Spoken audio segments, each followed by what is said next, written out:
It is time now for John Nodar, and mark your calendar.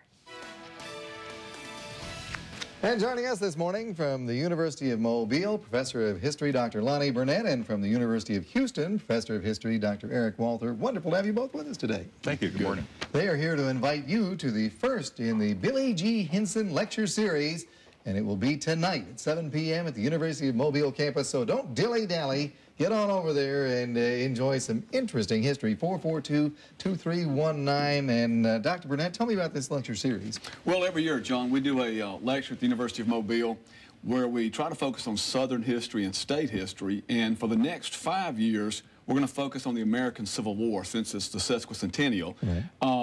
Our feature tonight is about politics. We've got an expert, one of the leading authorities in the country, on the events that led up to the election of 1860 and eventually secession. All right, and at that point, let me just go ahead and bring you in here, Dr. Walther. You are going to be talking on the conventions of 1860, more than one political convention. There were more than the 9 that I'll be talking about tonight, both within Alabama and across the country.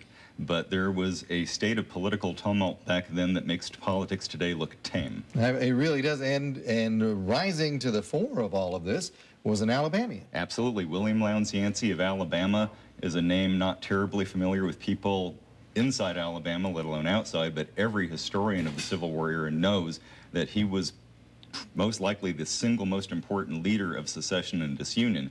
Matter of fact, one of the reasons the first Confederate capital was placed in Montgomery, that's where Yancey's base was in a nod of respect to his instrumental role in creating the Confederacy. He was also given the privilege of introducing Jefferson Davis as the first president of the Confederacy. Right. Now, by splitting up the Democratic Party, yes, he eventually led to secession and Civil War. Right, and the election of Abraham Lincoln as President of the United States. So there's so much going on and so much background here that if you don't know it, it's fascinating stuff. And where does this lecture series take us from here?